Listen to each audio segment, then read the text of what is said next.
मैं चाहता हूँ कि मुझे एनीमिया हो ही नहीं। जो सबसे कॉमन है आयरन डेफिशिएंसी एनीमिया, उसमें 2 किस्म के हमें आयरन ना खुराक से मिलते हैं। यानी रसदार फल जरूर लें आप, बजाय रॉ फ्रूट्स या बजाय रॉ सब्जियां खाने के जूस पी लें इसका। आयरन की अगर हम बात करें ना तो उसमें सब्स्टिट्यूट नहीं है। वो जो ABC जूस वगैरह की हम बात करते हैं तो वो आयरन के लिए अच्छा होता है। 2 हैक्स हैं। पहला ABCD जूस। अगर मुझे एनीमिया नहीं है और मैं रोजाना ABCD जूस पी रहा हूँ, वुड दैट बी ओके? ने ना उसको जूसर मशीन में नहीं डालना। अच्छा, तो फिर जूस कैसे निकलेगा? एनीमिया के बेसिक सिम्टम्स क्या होते हैं, एनीमिया होता क्या है और इसकी टाइप्स क्या होती हैं। बच्चों के पेट में कीड़े, खवातीन में ब्लड फ्लो बहुत ज्यादा है पीरियड्स में ना, साइन वो होता है जो डॉक्टर देखता है, और एक होता है सिम्टम जो पेशेंट डॉक्टर को बताएगा।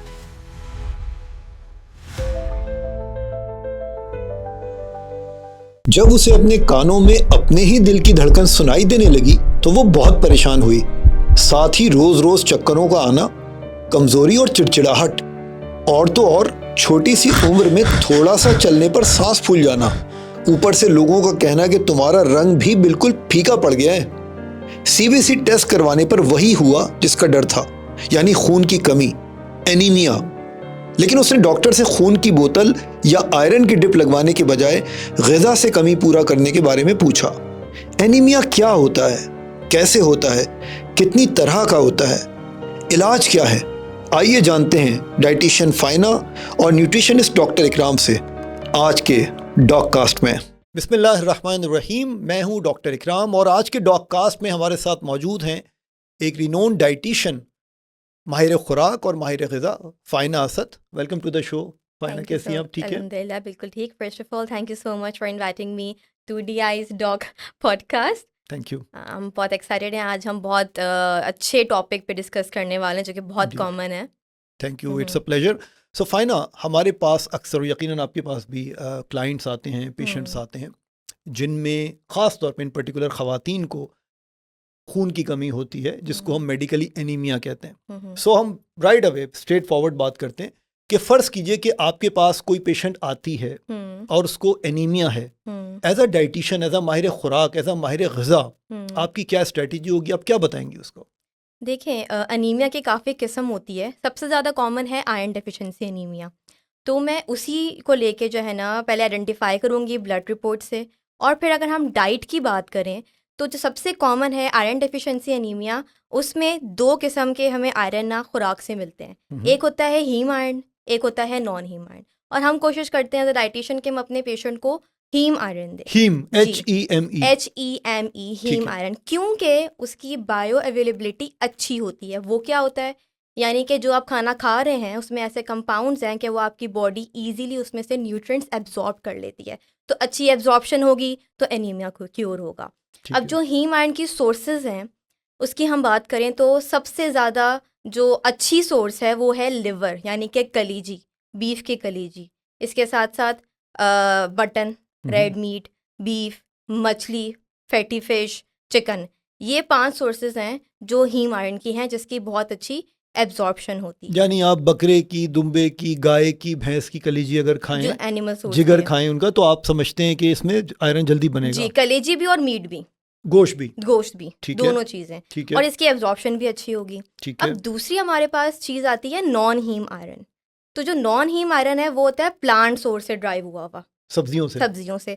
अब जिसमें जो पालक है, सरसों का साग है, इसके अंदर आयरन भी बहुत अच्छा मौजूद होता है और फॉलिक एसिड भी, फॉलेट भी होता है मौजूद। तो वो दोनों उसको क्योर करता है। लेकिन इसमें एक शर्त है, वो ये कि जब भी आप किसी प्लांट सोर्स से खा रहे हैं ना, आयरन ले रहे हैं, सब्जी से ले रहे हैं, तो आपको उसमें सिट्रस फूड का बहुत बड़ा रोल है, यानी कि विटामिन सी का। विटामिन सी यानी कि लीमू डाल के खा लें, यानी रसदार फल जरूर लें आप, जरूर लें। अब उसमें विटामिन सी किस किस में होता है? लेमन में होता है, ऑरेंजेस में होता है, मौसम्बी, कीनू, माल्टा वगैरह, हाँ उसमें होता है, टमाटर में होता है, खाना खा रहे हैं सलाद में टमाटर डाल के लें, ठीक है। इसके साथ साथ शिमला मिर्च में होता है। अच्छा, विटामिन सी का ये कि ये ना ज़्यादा हीट पे डिस्ट्रॉय हो जाता है, तो कोशिश करें टमाटर बगैर पके हुए कच्चे ले रहे हैं तो उसमें विटामिन सी अच्छी मिकदार में। सेम गोस विद शिमला मिर्च एज वेल, ठीक है। उसको आप हल्का सा सेक लें, लेकिन जितना कच्चा खाएंगे उतना अच्छा है, ठीक है। तो ये आपने प्लांट सोर्स में लेना है। इसके अलावा नट्स एंड सीड्स में एक सीड है ब्लैक सेसेमी सीड, काले तिल के बीज। काले तिल, जी, ओके। उसमें बहुत अच्छा आयरन होता है। तो वो आप अपने सलाद के ऊपर डाल के लें, आप किसी ऐसी ले लें, मुंह में पानी के साथ पी लें। इसके अलावा काजू और किशमिश और पम्पकिन सीड, यानी कि कद्दू के बीज, कद्दू जो के बीज। ग्रीन कलर के होते हैं। हम्म, ये 4 सीड्स ऐसे हैं जो आपने लेने हैं रेगुलर बेसिस पे। ये ठीक है। सीड्स, ये आपकी प्लांट सोर्स वाली diet, and then the obviously हींग वाले, जो कि हमारी प्रायोरिटी होती है। तो ये तीनों चीज़ें तो मैं लाजमी डाइट में ऐड करवाऊंगी। सो फाइना, एक आम इंसान के लिए जिसको ज़ाहिर है कि इतनी मेडिकल नॉलेज नहीं है, एक आम लेमैन के लिए हम्म आप ये सजेस्ट कर रही हैं कि शायद उसके लिए मुश्किल हो ये याद रखना कि मैं हीम आयरन कौन सा है और नॉन हीम आयरन कौन सा है, हम्म तो आप उसके लिए यही सजेस्ट करेंगी कि आपको ये बीज भी लेने हैं, बड़े का गोश्त ख़ास तौर पे आपको लेना है, रेड मीट जिसको आप कहते हैं, हम्म और इसके अलावा आपने सब्जियों और रसदार फलों की बात की, इज़ दैट करेक्ट? जी बिल्कुल। तो इसमें दोनों देखिए, चीज़ें मिल जाएंगी बिल्कुल आपको। आसानी से आप याद कर सकते हैं कि जो गोश्त है ना, प्लांट सोर्सेज है और जो एनिमल सोर्सेज है। जो गोश्त वाला जो है ना, जैसे कि कलेजी और बीफ और चिकन और फिश, ये आपने खाना ही खाना है। हफ्ते में 2 से 3 दफ़ा मछली लाजमी खा लें, दिन में 1 दफ़ा, हफ्ते में 1 दफ़ा कलेजी ले लें। तो इससे आपका आयरन की एब्जॉर्प्शन अच्छी होगी। इसमें लीमू डाल के ले लें और अच्छी हो जाएगी। ठीक और है। इसके अलावा सब्जियां तो खाते ही हैं। सर्दियों में सरसों और पालक गोश्त लें, कितना अच्छा उसमें आयरन है। लीमू डाल के लें, ऑरेंज जूस के साथ ले लें, उसकी एब्जॉर्प्शन अच्छी होगी। तो नॉर्मल है, गोश्त बहुत इंपॉर्टेंट है, हरे पत्ते वाली सब्जियां इंपॉर्टेंट है। That's it. ठीक है। अच्छा फाइना, इसमें एक और चीज़ भी है कि अक्सर लोगों को ये सजेस्ट किया जाता है, क्योंकि बहुत से लोग ऐसे हैं वो कहते हैं कि डॉक्टर साहब या डाइटिशियन साहिबा, हम जो हैं वो हमारे लिए इतने सारे फल खाना या सब्जियां अरेंज करना मुश्किल हो जाता है। तो क्या आप ये सजेस्ट करती हैं कि वो बजाय रॉ फ्रूट्स या बजाय रॉ सब्जियां खाने के जूस पी लें, इसका अर्क निकाल के पी लें? क्या इज़ दैट अ सब्स्टिट्यूट और नॉट? नहीं, आयरन की अगर हम बात करें ना, तो उसमें सब्स्टिट्यूट नहीं है। ठीक है। ठीक है, क्योंकि फ्रूट्स में इतना ज़्यादा नहीं है ना, वो तो एब्जॉर्प्शन के लिए हेल्प करता है, ठीक है। विटामिन सी ना। ठीक तो है। मेन तो एनिमल सोर्स का ही जो रोल प्रोटीन है। है वो आपने कंज्यूम करना है। ठीक है। जी। सो फिर व्हाट अबाउट दैट के वो जो ABC जूस वगैरह की हम बात करते हैं, तो वो आयरन के लिए अच्छा होता है? व्हाट अच्छा, अबाउट दैट? इसमें ना 2 हैक्स हैं, वो मैं आपको बता दूं। जिसने भी वो फॉलो किया, इंशाल्लाह 2 से 3 महीने में उनका HB रिपोर्ट्स में डेफिनेटली अप आएगा। ये मेरे पेशेंट्स पे ट्राइड एंड टेस्टेड है। 2 हैक्स हैं। पहला, ABCD juice. ABCD। ABCD juice, ठीक है। ABC जूस का नाम शायद सुनाओ। जी जी। अब मैंने यहाँ पे DB ऐड कर दिया। ठीक है। अब ABCD जूस क्या है? सेब, चुकंदर, गाजर और खजूर, यानी A से एप्पल।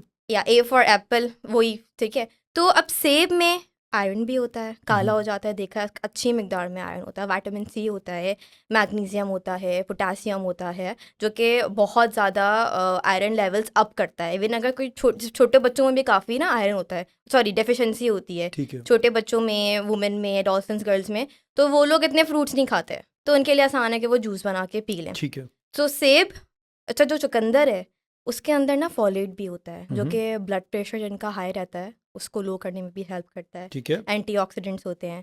गाजर में मैग्नीशियम, एंटीऑक्सीडेंट्स होते हैं जो कि इम्यूनिटी भी बूस्ट करते हैं। विटामिन सी भी होता है। खजूर में तो हद से ज़्यादा आयरन होता है। तो आपने जो है ना, एक सेब ले लिया, 2 चुकंदर ले लिए, एक गाजर ले ली दरमियानी साइज़ की, 2 खजूर ले लिए, उसको आपने, अच्छा इसमें ना शर्त यह है कि आपने ना इसको जूसर मशीन में नहीं डालना।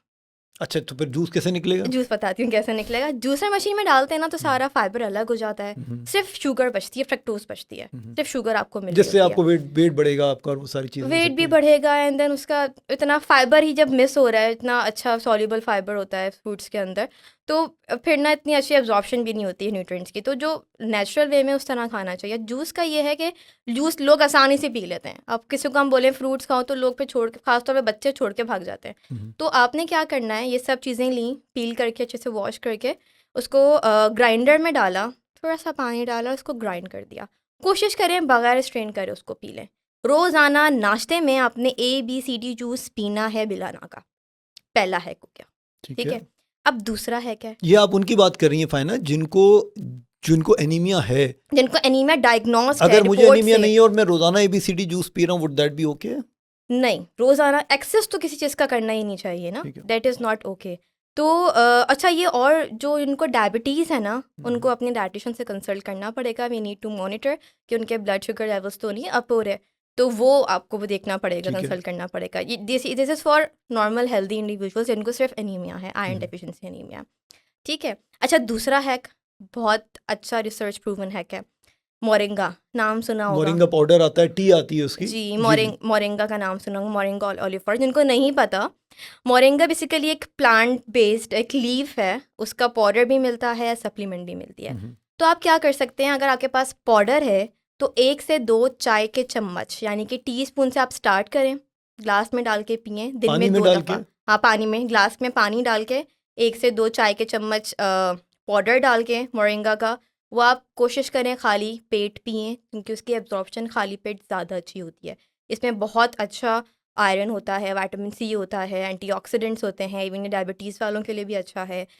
सब चीज़ें ना, ये इम्यूनिटी आपकी बूस्ट करता है। तो ये आपका जो पाउडर है वो आपने पानी में डाल के पी लिया। दूसरा ये है कि सप्लीमेंट्स भी मिलती हैं इसकी। अब सप्लीमेंट में 500 mg की जो कैप्सूल है वो आपने दिन में 2 दफ़ा लेनी है, सुबह शाम। कोशिश करें खाली पेट यानी लें। मोरिंगा हर्बल कैप्सूल की आप बात हर्बल कर रही कैप्सूल हैं? जी, दोनों ओके। तरफ से मिलता है। टी भी मिलती है, लेकिन ज़्यादा बेहतर है कि पाउडर ले लें या कैप्सूल ले लें, उसकी एब्जॉर्प्शन फिर ज़्यादा आसानी से ज़्यादा अच्छे से होती है, अच्छी क्वांटिटी में हमें फिर आयरन और विटामिन सी वगैरह मिल जाता है। ठीक है। तो ये 2 हैक्स हैं, अगर आपने ये कर लिया तो इंशाल्लाह साथ में जो मैंने डाइट बताई है, ऑब्वियसली आयरन वाली जो फॉलेट वाली सब डाइट भी आपने फॉलो करनी है, और ये दोनों करने ही करने हैं। डेफिनेटली इंशाल्लाह 2 से 3 महीने में आपका काफ़ी आयरन लेवल्स अप हो जाएंगे। बहुत अच्छा आपने बताया फाइना कि मोरिंगा के हवाले से ख़ास तौर पे, हम्म क्योंकि मोरिंगा को मैंने साइंटिफिक आर्टिकल्स में भी पढ़ा है कि it's a super food actually. या और इसके अलावा भी वेट लॉस के हवाले से भी, हाँ, एंटी एजिंग के हवाले बहुत से बहुत बहुत बेनिफिट्स बेनिफिट्स हैं हैं, इसके। बहुत। इस पे पूरी एक पॉडकास्ट हो सकती है, इसके बेनिफिट्स वाह, पे, इस पे रिसर्च पे, कि ये बहुत सुपर फूड है। वाह, ज़बरदस्त। हाँ, और ये बासानी पाकिस्तान में मिल जाता है? आसानी से मिल जाता है। ओके, हाँ, ठीक है, बिल्कुल आसानी से मिल जाता ठीक है। सो फाइना, इसके अलावा है। हम्म आयरन की इलाज की हमने बात कर ली ना, ठीक हम्म है भाई। कोई एनीमिक है और आपके पास आ रहा है और आप हम्म उसको बता रहे हैं कि आप ये डाइट लें, आप ABCD जूस ले लें, आपने मोरिंगा का हैक बता दिया, एक्सीलेंट, ठीक है। हम्म प्रिवेंशन, मैं चाहता हूं कि मुझे एनीमिया हो ही नहीं, हो ही नहीं। राइट? अच्छा, इसमें जो है ना, कोई भी बीमारी आपको होती है ना, तो पहले आपकी बॉडी में रूट कॉज फाइंड करना बहुत ज़रूरी है कि आपको हो क्यों रही है। ज़रूरी नहीं है कि वो आप इनफ नहीं खा रहे इसलिए हो रही हो सकता है पेट, बच्चे हैं उनके पेट में कीड़े हो गए, उसकी वजह से उनको हो रहा हो सकता है आपकी एब्जॉर्प्शन डाइजेशन में कोई इशू इसलिए नहीं हो रहा हो। अब जैसे जो पैप्टिक अल्सर जिनको होता है या जिनको एसिडिटी का इशू होता है, अक्सर उनको डॉक्टर्स ओमिप्रोजोल देते हैं, जिसकी वजह से उनकी बॉडी में एसिड कम प्रोड्यूस होता है। जब आपके स्टमक की पीएच बैलेंस नहीं है, एसिडिक भी कम है, तो आयरन की एब्जॉर्प्शन स्टमक में फिर नहीं होती। It needs to be balanced for absorption. तो हो सकता है वो वजह हो, या फिर आपके यूट्रस में फिब्राइड्स हो गए हैं, या आपको एंडोमेट्रियोसिस हो गया है, या आपको हार्मोनल फ्लक्चुएशन हो रही है थायराइड की वजह से, आपको हैवी ब्लड लॉस हो रहा है, that could be a reason as well. So we need to find के रूट कॉज क्या है।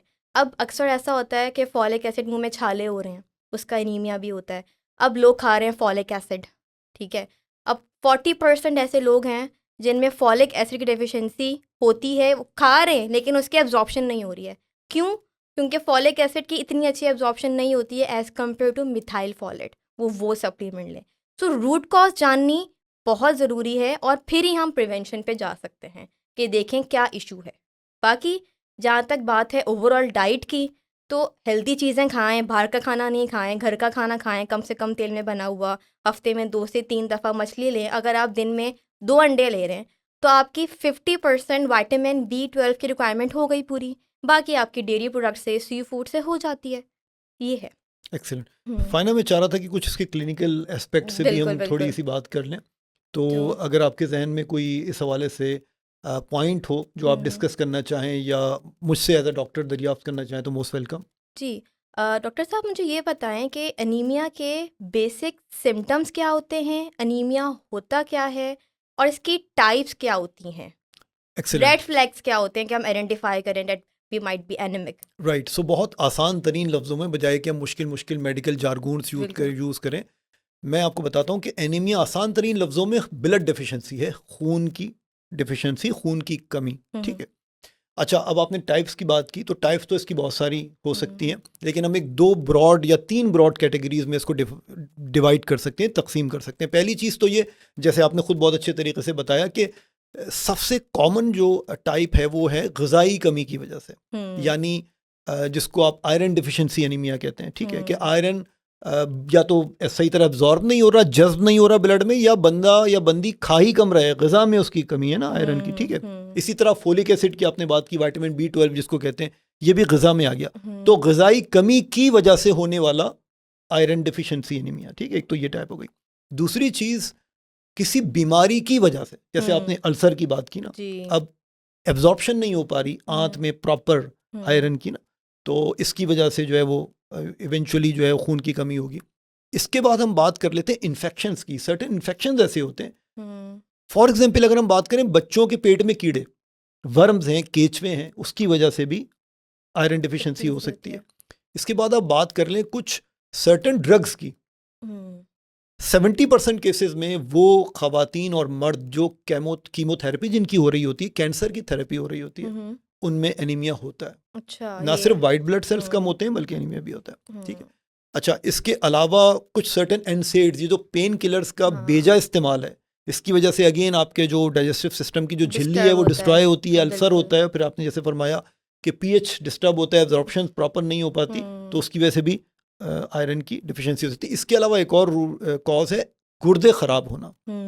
सो गुर्दों का और आयरन बनने का चोली दामन का साथ है, तो अगर गुर्दे प्रॉपरली काम नहीं कर रहे तो इसकी वजह से भी, या अगर किसी को किसी भी वजह से यूरिन में ज़्यादा अगर ब्लड आ रहा है, तो वो भी एक वजह, हेमेचूरिया कहते हैं इसको, वो भी एक वजह हो सकती है ब्लड लॉस हो रहा है। फिर ख़वातीन में जो मेनोरेजिया यानी ब्लड फ्लो बहुत ज़्यादा है पीरियड्स में ना, तो उसमें बहुत ज़्यादा खून की जो है वो कमी हो रही है, जिसकी वजह से, तो ये भी एक कॉज हो सकता है। सारे कॉजेज़ हैं, इसी अकॉर्डिंगली कॉज के मुताबिक, सबब के मुताबिक आप कह सकते हैं कि इसको ये वाली टाइप है। तो सिम्टम्स क्या होते हैं इनके? एग्जैक्टली और यहाँ पर मैं बड़ी इंटरेस्टिंग बात आपसे डिस्कस करना चाहूँगा।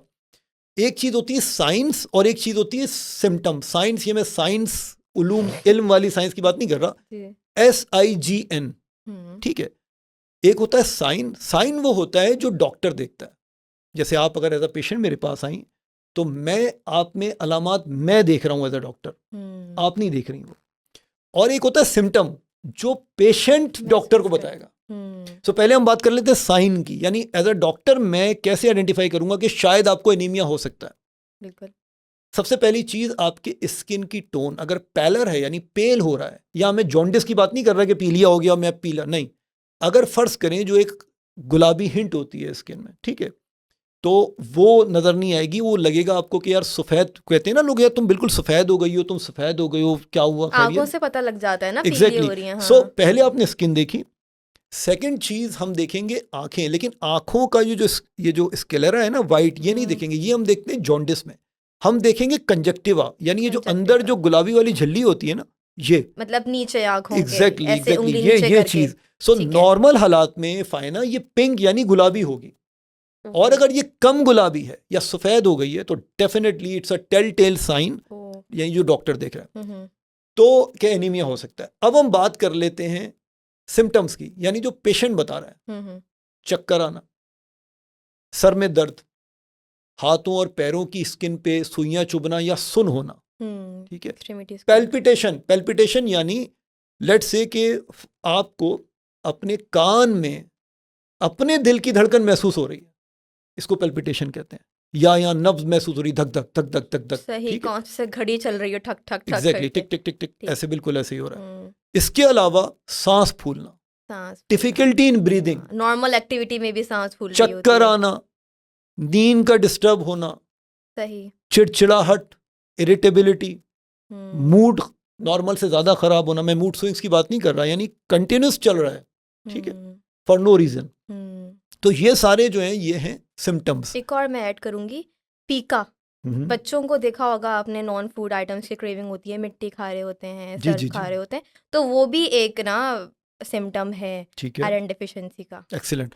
सो ये तो टाइप्स हो गई और ये अलामात हो गई। एक चीज़ मैं बता दूं कि एनीमिया बाय डेफिनेशन है खून की कमी, और खून की कमी की सबसे बड़ी वजह है फौलाद यानी आयरन की कमी होना, जो हमने डिस्कस कर लिया कि आयरन की डिफिशियंसी की जो वजूहात हो सकती हैं वो फिर ग़िज़ाई हो सकती हैं। एक तो बंदा ले नहीं रहा, और अगर ले रहा है तो वो प्रॉपर एब्जॉर्ब नहीं हो रहा। फाइनल में मैं यहाँ पर बताता चलूँ कि ग़िज़ाई जो कमी है वो आयरन की लेवल्स को बहुत बेहतर तरीके से दूर कर सकती है, लेकिन एक बहुत बड़ा लेकिन है, अगर कोई लड़की या लड़का हमारे पास आ रहा है क्लिनिक में, उसका हीमोग्लोबिन 8 से कम है, ठीक है, या 8, 8.5 है, और उसको वाकई कमजोरी भी बहुत हो रही है, तो फिर हम उसको कहते हैं कि इसको इमीडिएट रिलीफ चाहिए, तो उसको फिर हम आयरन की ड्रिप लगाते हैं, और वो डॉक्टर ही उसको सजेस्ट करेगा, डॉक्टर ही प्रिस्क्राइब करेगा, क्योंकि ग़िज़ा से बनने में I am sure you will agree कि टाइम लगता है, it takes time, it could take weeks, बिल्कुल मंथ्स लग सकते हैं इसमें।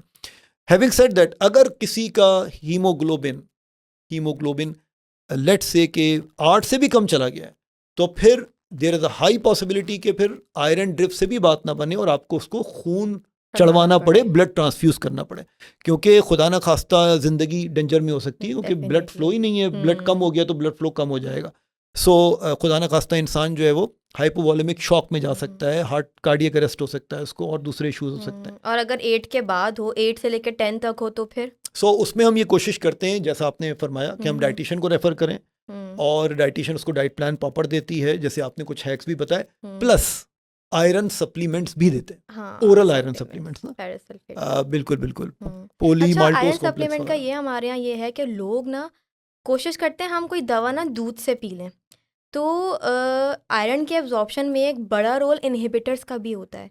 अगर आप इनहिबिटर यानी ब्लॉक करने वाली चीज, जो ब्लॉक करते हैं आयरन के एब्जॉर्प्शन को, जिसमें से एक है कैल्शियम, जो कि दूध में मौजूद होता है। तो बहुत से लोग हैं कहते हैं हम मल्टीविटामिन खा रहे हैं, ताकत वाली दवा दूध से खाते हैं। अब अगर आपने आयरन सप्लीमेंट दूध से ले लिया, रियली वाओ, तो एब्जॉर्प्शन ही नहीं हुई, कम होगी, या फिर अगर होगी भी तो बिल्कुल, बिकॉज कैल्शियम और आयरन का जो एब्जॉर्प्शन है वो एक ही तरीके से होता है, लेकिन फिर कैल्शियम उसको आयरन को बाइंड कर लेती है, ठीक है, तो आयरन की एब्जॉर्प्शन स्टॉप हो जाती है, मिनिमाइज हो जाती है, थोड़ी बहुत हो गई तो हो गई, लेकिन हमें सप्लीमेंट का वो रिजल्ट ही नहीं मिलेगा। इसके अलावा 2 इनहिबिटर्स और हैं हमारे यहाँ, देखा होगा बहुत से लोगों के घर में होगा, लोग रिलेट करेंगे इस बात को, जैसे ही नाश्ता टेबल पे आया चाय चाहिए फ़ौरन से, खाने के बाद, नाश्ते के बाद, people are addicted to tea, यानी caffeine, tea and coffee both. अब सर्दियों में तो कॉफ़ी बहुत पीते हैं, तो जो टी है और जो कॉफ़ी है उसमें होते हैं टेनिन्स। ये ऐसा सब्सटेंस है, अगर आपने कोई आयरन रिच खाना खाया है, स्टेक लिया है, कुछ भी खाया है, और आपने आधे घंटे के अंदर अंदर चाय या कॉफ़ी पी ली, उसकी एब्जॉर्प्शन नहीं होगी।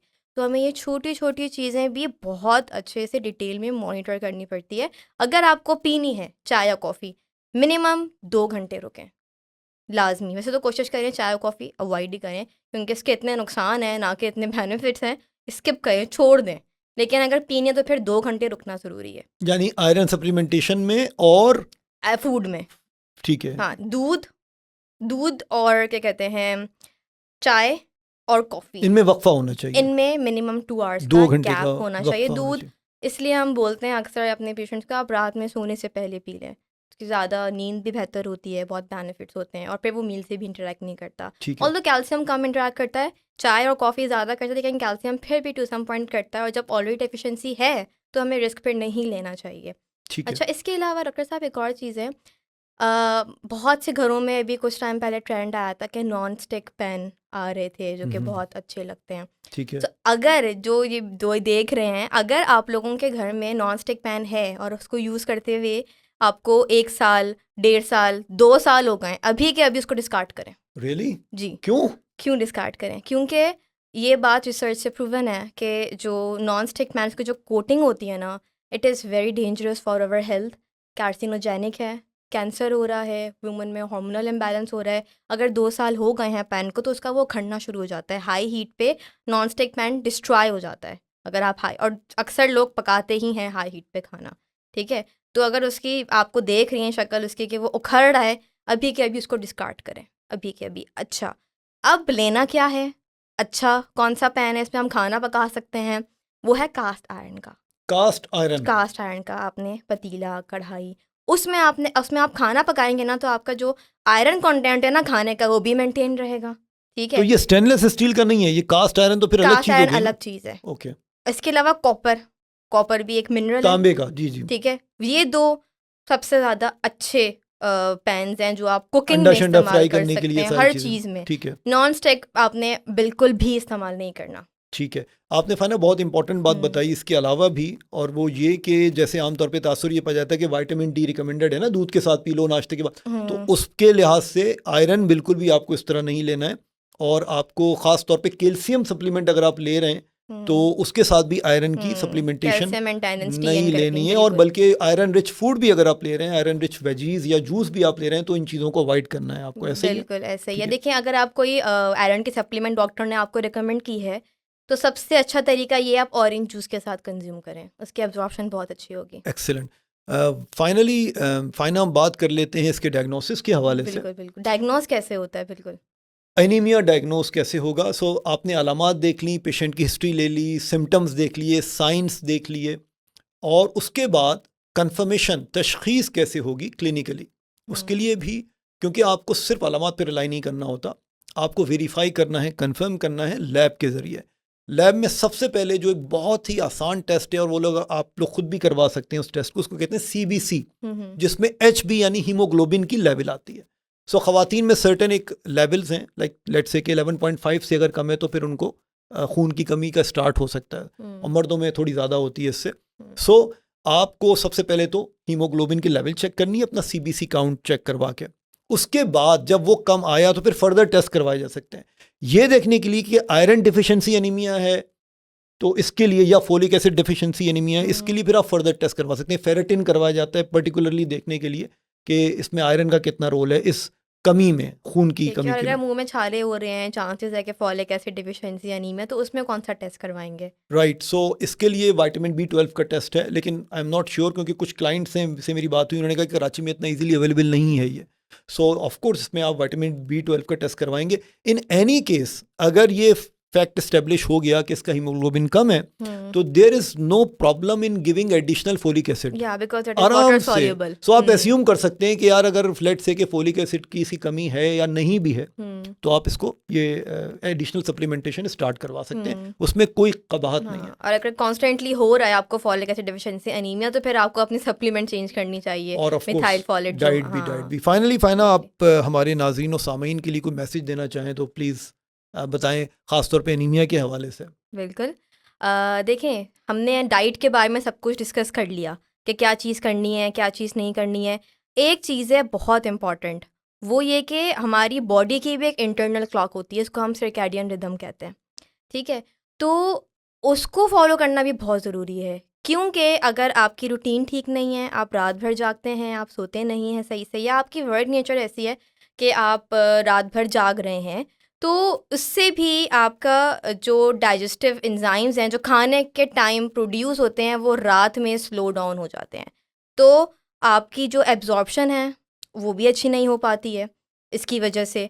तो आपने अपनी रूटीन सेट करनी है, 8 घंटे मिनिमम, 7 घंटे मिनिमम लाजमी आपने सोना है, ठीक है? इसके साथ साथ एक्टिव रहना है। जिसका वज़न ज़्यादा हो, जिसका वज़न कम हो, जिसका वज़न नॉर्मल हो, हर इंसान को एक्टिव रहना है, हर इंसान को वर्कआउट करना है। लाजमी 30 मिनट्स वॉक करें, उससे आपका मूड भी अच्छा होगा। नेचर में बाहर जाएंगे, वॉक करेंगे। घर बाहर नहीं जाके वॉक कर सकते तो घर में कर लें, चलते फिरते रहें, एक्टिव रहें, अच्छा खाना खाएं, बाहर का खाना नहीं खाएं, अवॉइड करें। बाहर का खाना खाने का दिल कर रहा है, उसको घर में बना के खाएं, एयर फ्रायर का इस्तेमाल कर लें, अपने लिहाज से अपनी क्रेविंग सेटिस्फाई कर लें, लेकिन बाहर का खाना नहीं खाएं। कोल्ड ड्रिंक्स और डॉक्टर साहब का मशहूर डायलॉग, 3 चीज़ें आपने बिल्कुल नहीं खानी है, सफ़ेद चीनी, सफ़ेद आटा और सफ़ेद चावल। बिल्कुल लिमिट कर दें इसको, और आप देखें इंशाल्लाह आपकी हर खाने की एब्जॉर्प्शन होगी, सिर्फ आयरन की नहीं, हर न्यूट्रिएंट की एब्जॉर्प्शन होगी। जब आपकी बॉडी बिल्कुल ओवरऑल हेल्थ अच्छा, आपका मेटाबॉलिज्म अच्छा होगा, आपकी हेल्थ अच्छी होगी। तो ये सब चीज़ें भी बहुत ज़रूरी हैं। Thank you Faina, it was a pleasure to have you on board today, और इंशाल्लाह बहुत जल्द एक और नए पॉडकास्ट के साथ हम हाजिर खिदमत होंगे। थैंक यू, टेक केयर, अल्लाह हाफिज़। अल्लाह हाफिज़।